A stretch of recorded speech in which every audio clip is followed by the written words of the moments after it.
नमस्कार बच्चों, आप सभी का स्वागत है आपके अपने यूट्यूब चैनल होम साइंस में, जिसमें आज आप सभी देखने वाले हैं MA second semester home science की क्लास। जी हाँ, सेकंड सेमेस्टर होम साइंस की क्लास और पेपर फर्स्ट है। पेपर फर्स्ट आपका क्या है, आप सबको पता है। पेपर फर्स्ट है आपका early childhood care and education. ठीक, तो early childhood care and education में जैसा कि आप सबको पता है फुल फॉर्म है early childhood care and education, जबकि उसे हम शॉर्ट में ईसीसी के नाम से जानते हैं। ईसीसी क्या है, तो आपका पेपर फर्स्ट है ईसीसी।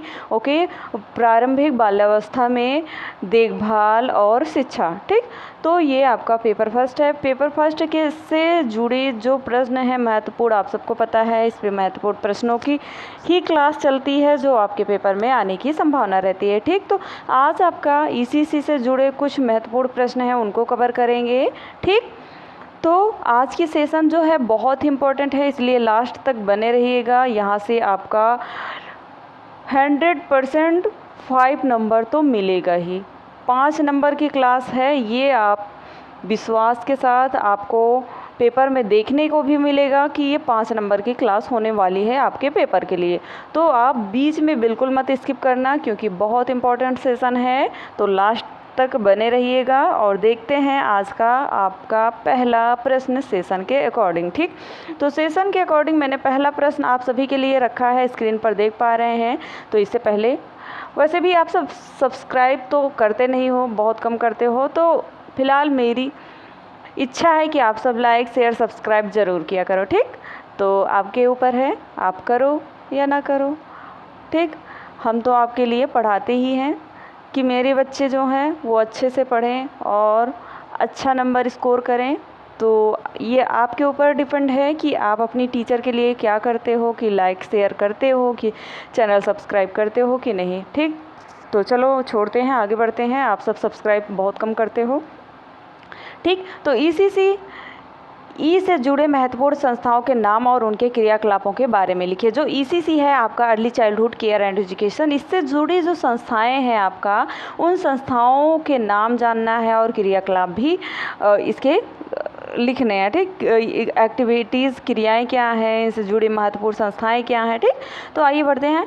इसी से कई सारी संस्थाएं जुड़ी हैं। बहुत सारी ऐसी संस्थाएं होती हैं जो अर्ली चाइल्डहुड केयर से जुड़ी होती हैं, जैसा कि यहाँ पे आप सब देख पा रहे हैं ये संस्थाएं हैं। ठीक, जो बच्चे के बेहतर विकास के लिए कार्य कर रही हैं। क्या करती हैं ये, इससे जुड़ी हुई सभी संस्थाएं बच्चे के बेहतर विकास के लिए ही कार्य करती हैं। ईसीसी से जुड़े महत्वपूर्ण संस्थान एवं क्रियाकलाप, जैसे ईसीसी से जुड़ी कुछ संस्थाएं निम्नलिखित हैं, जैसे आंगनबाड़ी हुआ, आप सबको मैंने पढ़ाया हुआ आंगनबाड़ी के बारे में, प्ले स्कूल है, बालवाड़ी है, टीकाकरण है, योजना से जुड़ी संस्थाएं जैसे टीकाकरण योजना एनएम के द्वारा कुछ आशा बहुओं के द्वारा टीकाकरण प्रदान किया जाता है बच्चों को। जो जो टीका आवश्यक होता है वो गांव में जा कर के सभी ग्रामीण बच्चों को जहाँ जहाँ तक पहुँच पाते हैं, जो भी जाता है तो सरकारी टीका लगाया जाता है, वो ईसीसी के तहत ही रखा जाता है। पोषण विभाग जैसा न्यूट्रिशन विभाग के द्वारा रखा जाता है। पोषण विभाग में आपको पोषाहार वितरण किया जाता है आंगनबाड़ी कार्यकर्ता के द्वारा। ठीक, तो स्वास्थ्य विभाग में जैसे दवाइयाँ मेडिकल्स वगैरह जो फ्री में दवाइयाँ दी जाती हैं, बच्चे का इलाज होता है, ये सब स्वास्थ्य विभाग की टीम होती हैं, संस्थाएं होती हैं जो कार्य करती हैं ईसीसी के तहत। ठीक, तो नेक्स्ट आता है, इन संस्थाओं द्वारा कई क्षेत्रों में कार्य किए जाते हैं, आवश्यक कार्य किए जाते हैं जिनमें बच्चों का बेहतर समग्र विकास हो सके, जैसे कि शारीरिक विकास। इसके अंतर्गत बच्चों की मांसपेशियों के विकास पर कार्य किया जाता है, अर्थात उन्हें चलने, दौड़ने, उछलने, लिखने आदि क्रियाकलापों के जरिए तैयार किया जाता है। ठीक, बौद्धिक विकास में क्या होता है, बच्चों के बेहतर मानसिक विकास के लिए कार्य करना बौद्धिक विकास के अंतर्गत आता है। ठीक, भाषा का विकास, जिसमें बच्चों के अक्षरों और शब्दों का ज्ञान देकर भाषा का विकास करना इस क्षेत्र के अंदर आता है। ठीक, जिसमें आंगनबाड़ी में क्या होता है, उनको खेलने के लिए बोला जाता है, जिससे क्या होती है, चलने, दौड़ने, उछलने, लिखने की ये प्रक्रियाएं होती हैं। और बौद्धिक विकास होता है जो मानसिक विकास बच्चे के लिए उनसे कुछ एक्टिविटीज़ कराई जाती हैं। इन संस्थाओं में बच्चों को अक्षर का ज्ञान दिया जाता है। ठीक, सामाजिक एवं भावनात्मक विकास, इस क्षेत्र में बच्चों को सही वातावरण से परिचय कराया जाता है और भावनात्मक विकास के लिए ज़रूरी क्रियाकलाप कराए जाते हैं। रचनात्मक विकास, इस क्षेत्र के अंतर्गत बच्चों को नई चीज़ों के बारे में बताया जाता है और नई चीज़ें बनाया सिखाया जाता है ताकि उनका मस्तिष्क क्रिएटिव बन सके। ठीक, और इस तरह के क्रियाकलाप द्वारा बच्चे का बेहतर विकास किया जाता है। ठीक, ईसीसी के अंतर्गत कुछ नीतियाँ भी बनाई गई हैं, काफ़ी नीतियाँ हैं जो बनाई गई हैं, जिसके लिए कई सारे प्रावधान जारी किए गए हैं और हर क्षेत्र में इनकी स्थिति काफ़ी बेहतर है। बच्चों, इसके बाद बहुत ही महत्वपूर्ण प्रश्नों को शामिल करने वाले हैं, इसलिए बीच में इसकी बिल्कुल मत करना। ठीक, ईसीसी के क्रियाकलापों में राष्ट्रीय शिक्षा नीति, जैसे आपका एनईपी 2020 है, आप एनईपी 2020 के तहत ही आप ये आपका सिलेबस रखा गया सेमेस्टर वाइज। तो ईसीसी के लिए क्या लागू किया गया एनईपी 2020 के तहत? ठीक, तो इसके अंतर्गत 5 साल के प्रारंभिक शिक्षा की योजना बनाई गई थी, जिसमें आंगनबाड़ी, प्री स्कूल आदि को शामिल किया गया। ठीक, वहीं उत्तर प्रदेश में बाल विकास एवं पोषाहार विभाग, जिसे ICDS, ये भी पढ़ना है एक क्लास में, इसे भी कवर करेंगे। जो आपका कुछ महत्वपूर्ण सेशन में मैंने कुछ शॉर्ट नेम्स से रिलेटेड जैसे NCERT वगैरह इसे पढ़ाया, फिलहाल उसमें छूट गया था ICDS, इस आगे सेशन में कंप्लीट करा देंगे क्योंकि ये भी बहुत इंपॉर्टेंट है। ठीक, आंगनबाड़ी केंद्र में ECCE के अंतर्गत प्रारंभिक शिक्षा का संचालन किया जाता है। ECCE के अंतर्गत बच्चों की भलाई के लिए लागू किन्हीं 5 नीतियों एवं योजनाओं का वर्णन कीजिए। ये बहुत इंपॉर्टेंट है, ये आपके पेपर में आएगा, 100% याद कर लेना IMP करके।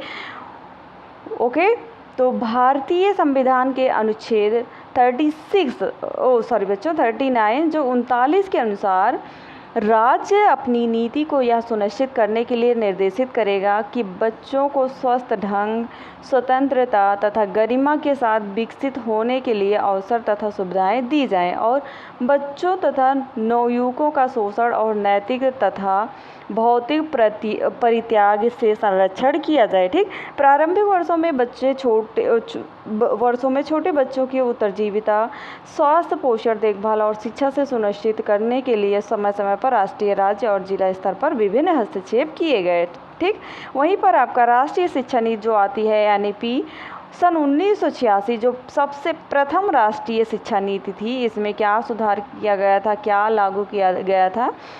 ठीक, the national policy on education NEP 1986 जो 1986 में अपने सभी नागरिकों के कल्याण हेतु शिक्षा को बढ़ावा देने के लिए भारत सरकार ने 1986 में राष्ट्रीय शिक्षा नीति तैयार की थी। ठीक, जिसमें नीति छोटे बच्चे के समग्र विकास पर केंद्रित थी और देश के प्राथमिक शिक्षा को सशक्त बनाने के लिए ECCE को महत्वपूर्ण कारक के रूप में देखती है। ठीक, नीति मानव संसाधन विकास के लिए ECCE महत्वपूर्ण भी मानती है। यह बाल केंद्रित तथा खेल आधारित ECCE कार्यक्रम को बढ़ावा देने पर बल देती है। यह प्रारंभिक अवस्था में औपचारिक विधियों के उपयोग तथा 3Rs के परिचय को हतोत्साहित करती है। यह ECCE कार्यक्रमों में स्थानीय समुदायों की सहभागिता की अनुशंसा भी करती है। ये याद रखना, NEP 1986, ये ऐसे भी प्रश्न आ सकता है, क्या ये ECC में क्या NEP 1986 में क्या किया गया था ECC के लिए, तो ये आपको बताना होगा। ठीक, इसमें काफ़ी बाल केंद्रित माना गया था, इसमें काफ़ी सुधार किया गया था। ECC के लिए बहुत ही सेवाएं सशक्त कानून बनाए गए थे, उनको ये ऐसा लिख सकते हो। ठीक, राष्ट्रीय पोषण नीति जो 1993 में सेकंड आया नेशनल न्यूट्रिशन पॉलिसी पोषण के तहत, तो इसमें क्या किया गया कि बच्चों के समग्र विकास के लिए पर्याप्त और स्वास्थ्य पोषण महत्वपूर्ण है। समाज में पोषण के स्तर को सुधारने के उद्देश्य के चलते देश में अल्प पोषण तथा कुपोषण की समस्या से निपटने के लिए भारत सरकार द्वारा क्या हुआ, नीति तैयार की गई। ठीक। नीति भारत में बच्चों की संपूर्ण आबादी को सम्मिलित करने के लिए एकीकृत बाल विकास सेवाओं, जिसे हम इंटीग्रेटेड चाइल्ड डेवलपमेंट सर्विस के नाम से जानते हैं, जैसा ICDS के बारे में बताएं, ये फुल हम पढ़ाएंगे आपको, ठीक। तथा अन्य सामान्य कार्यक्रमों में के विस्तार की ज़रूरत बताती है। इसका तात्पर्य है कि माताओं को उनके बच्चे की वृद्धि के लिए प्रभावी पोषण पर समुचित सहायता तथा जानकारी दी जाए, जिससे नीति राज्य सरकारों से ठोस प्रयासों का आह्वान करती है तथा पोषण मानकों में सुधार के लिए राज्य स्तरीय पोषण परिषद के गठन की सिफारिश भी करती है। ये आपका NEP जो है, ये कौन सी NEP थी? पोषण से संबंधित थी, जो 1993 में थी, ठीक। राष्ट्रीय बाल नीति जो थर्ड है आपका, जिसमें क्या सुधार हुआ था देखते हैं। राष्ट्रीय बाल नीति जो the national policy of children NPC 2013 में लागू हुआ। भारत सरकार ने बच्चों के कल्याण हेतु एक प्रमुख कदम के रूप में प्रथम राष्ट्रीय बाल नीति को सन 1974 में अपनाया, ठीक। नीति ने बच्चों को राष्ट्र के लिए अत्यधिक महत्वपूर्ण संपत्ति घोषित किया। सभी बच्चों के स्वास्थ्य, विकास तथा संरक्षण के प्रति स्पर्धा की पुनः पुष्टि करते हुए NPC ने सन 1974 में 2013 की पुनरीक्षित किया गया, ठीक। NPC 2013 उत्तर जीविता, स्वास्थ्य, पोषण, विकास, शिक्षा, संरक्षण और सहभागिता की निर्बाध अधिकारों और मुख्य प्राथमिकता के रूप में पहचान कराती है, ठीक। सभी बच्चों के सर्वोत्तम विकास हेतु ECC की सार्वभौमिक तथा समतामूलक पहुंच प्रदान करने के लिए नीति राज्यों को सभी आवश्यक कदम उठाने के लिए क्या करती है? निर्देशित भी करती है, ठीक। राष्ट्रीय प्रारंभिक 4 आता है, इसके बाद 5 आएगा। राष्ट्रीय प्रारंभिक बाल्यावस्था देखभाल और शिक्षा नीति जो 2013 में ये भी लागू हुई थी, जिसे हम इंग्लिश में national early childhood care and education जो आपका पढ़ रहे हो, ठीक। ये 2013 में लागू हुई थी, ठीक। तो 2013 में पॉलिसी ये क्या हुआ? भारत सरकार ने राष्ट्रीय प्रारंभिक बाल्यावस्था देखभाल और शिक्षा नीति को 2013 में अनुमोदित किया। नीति की रूपरेखा ECC पाठ्यचर्चा की रूपरेखा और ECC के लिए मानदंडों को भी सम्मिलित किया गया था, ठीक। सम्मिलित करती है। नीति 6 वर्ष के कम से कम आयु के सभी बच्चों के लिए गुणवत्तापूर्ण प्रारंभिक बाल्यावस्था शिक्षा को सार्वभौमिक पहुंच के लिए प्रतिबद्ध करती है। नीति का दृष्टिकोण 6 वर्ष से कम आयु के सभी बच्चों के समग्र विकास तथा सक्रिय अधिगम क्षमता की उपलब्धि हेतु नींव तैयार करती है करने तथा पूर्ण क्षमताओं की प्राप्ति के लिए निःशुल्क, सार्वभौमिक, समावेशी, समतामूलक, आनंददायी तथा संदर्भात्मक अवसरों को भी बढ़ावा देना है, ठीक। उसके बाद तथा समता तथा समावेश के साथ पहुंच, गुणवत्ता में सुधार, क्षमता को मजबूत करना, अनुसंधान तथा प्रलेखन और समर्थन तथा जागरूकता का निर्माण नीति के प्रमुख क्षेत्र हैं, ठीक। नीति की मान्यता है कि पारिवारिक वातावरण में छोटे बच्चों की सर्वोत्तम देखभाल होती है, अतः देखभाल और संरक्षण की पारिवारिक क्षमताओं को मजबूत करने से बच्चे को सर्वोत्तम प्राथमिकता दी जा सकेगी, ठीक। नेक्स्ट आता है, लास्ट है, 5वां है आपका राष्ट्रीय स्वास्थ्य मिशन जो आपका 2013 में ये भी लागू हुआ था, the national health mission NHM जो है। इसमें क्या होता है? 2013 में राष्ट्रीय स्वास्थ्य मिशन का आरंभ हुआ। NHM समतामूलक, सस्ती और गुणवत्तापूर्ण स्वास्थ्य देखभाल के लिए सेवाओं की सार्वभौमिक पहुंच की उपलब्धि पर विचार करती है, जो लोगों की ज़रूरतों के प्रति जवाबदेह तथा उत्तरदायी हो। प्रमुख कार्यक्रमों घटकों में स्वास्थ्य प्रणाली को मजबूत करता है, प्रजनन, मातृ, नवजात शिशु, बाल तथा किशोर स्वास्थ्य और संचारी तथा गैर संचारी रोग सम्मिलित करता है। बच्चों, इस वीडियो के बाद लास्ट में आपका एक वीडियो और आएगा जो बहुत ही महत्वपूर्ण होगा। ये आपका प्रश्न बहुत इंपॉर्टेंट है, स्किप मत करना, ठीक। बच्चों को प्री स्कूल भेजने के लाभ बताइए। तो प्री स्कूल भेजने के बेनिफिट क्या है? Benefit of going to pre school.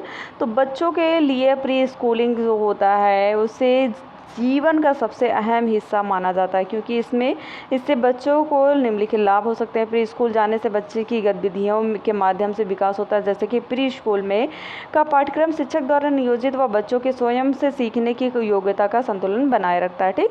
बच्चों के गुणों, रुचि, आवश्यकताओं और सीखने के तरीकों को क्रियाशील बनाने पर जोर देता है। प्री स्कूल के पाठ्यक्रम में अनेक गतिविधियाँ जैसे नाटक है, भाषा है, विज्ञान है, गणित है, सामाजिक शिक्षा है, संगीत, कला कला है और सकल व सूक्ष्म मोटर विकास है, मोटर स्किल है, सम्मिलित है। जहाँ पर प्री नर्सरी क्या होता है में बच्चे वर्णमाला व संख्या पहचानने लगते हैं और केजी क्लास कंप्लीट होने तक वे स्वतंत्र रूप से पढ़ने लिखने लग जाते हैं। प्री स्कूल में क्या होता है, आप प्री स्कूल जाने से बच्चे लोगों के बीच में बोलना सीख जाते हैं। जी हाँ, जो बच्चे प्री स्कूल नहीं जाते हैं फिर वो बोलना उस तरह से नहीं सीख पाते हैं जिस तरह से प्री स्कूल वाले बच्चे सीख जाते हैं। केजी में बच्चे पढ़ चुके होते हैं, उनको एक दूसरे से संवाद बोलना ये सब आने लगता है, ठीक, क्योंकि बच्चे घर में ही रहेंगे तो माता पिता के अलावा और कोई मिलेगा नहीं और किसी से चर्चा नहीं करेंगे,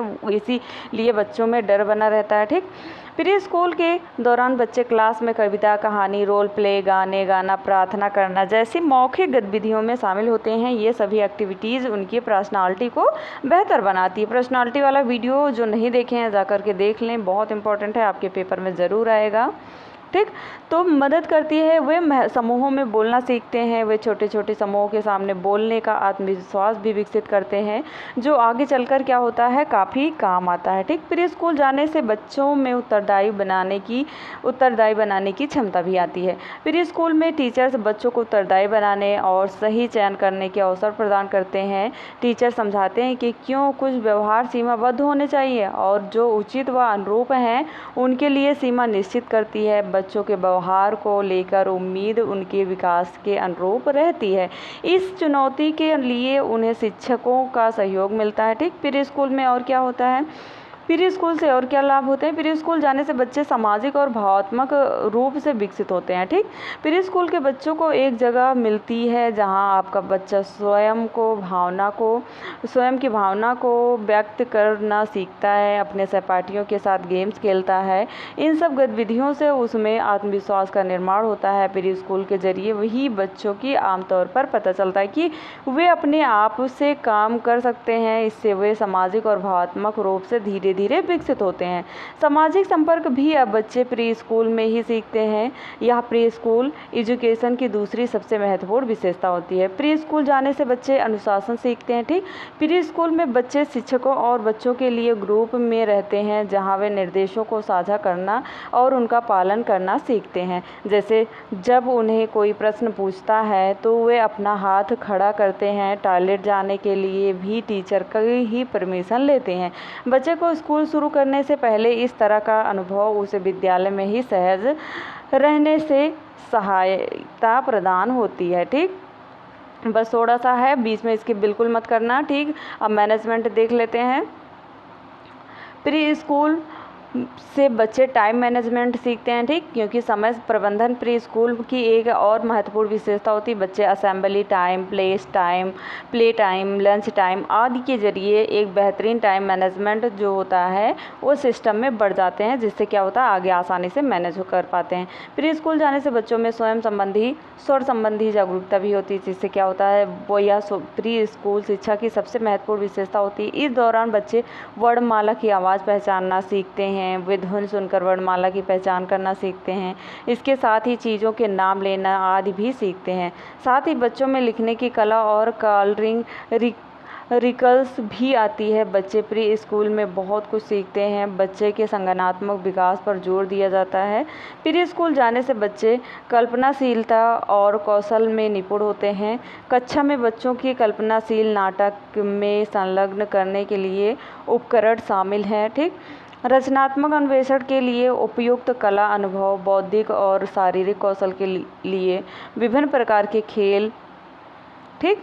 साथ ही साथ ब्लॉग, संगीत और किताबें बनाना, यह वातावरण बच्चों को गतिविधियों को चुनने की स्वतंत्रता देता है और उनकी आवश्यकता के अनुसार गतिविधि को दोहराने का सम्मान भी करता है, क्योंकि अनुभवों की पुनरावृत्ति शैक्षिक क्षमता को प्रोत्साहित करता है। फिर उसके बाद क्या होता है कि जो बच्चे होते हैं उनकी कलाओं को गर्व के साथ प्रदर्शित किया जाता है और वे जहाँ भी हैं उनका सम्मान किया जाता है। ठीक, इस प्रकार कहा जा सकता है कि प्री स्कूल जाना बच्चे के लिए बहुत ज़रूरी है या उनके कॉन्फिडेंस को बढ़ाने के लिए एक बढ़िया ज़रिया साबित हो जाता है। प्री स्कूल बच्चे की ज़िंदगी की एक अहम हिस्सा होता है जहाँ वे काफ़ी कुछ सीखते हैं। कहना गलत नहीं होगा कि प्री स्कूल एजुकेशन उसके भावनात्मक, सामाजिक और शारीरिक विकास के लिए प्रथम सीढ़ी मानी जाती है। तो आई होप आपने बहुत अच्छा ये सेशन अगेन किया है और लास्ट तक जो बने रहे उनके लिए बहुत बहुत थैंक्स, क्योंकि ये सभी प्रश्न बहुत इम्पोर्टेंट थे। ठीक, तो आगे भी बहुत महत्वपूर्ण प्रश्नों को हम कवर करेंगे। इसके लास्ट में आपका वुमेन स्टडी की क्लास आएगी जो आपके लिए बहुत ही इम्पॉर्टेंट है और जिनका वस्त्र अलंकरण है वो वस्त्र अलंकरण पढ़ें। ठीक, तो मिलते हैं नेक्स्ट वीडियो में नेक्स्ट टॉपिक के साथ। तब तक के लिए जय माता रानी। पढ़ते रहो, मुस्कुराते रहो प्यारे बच्चों। आप सभी का बहुत बहुत थैंक्स, क्योंकि आप सब बने रहते हैं लास्ट तक।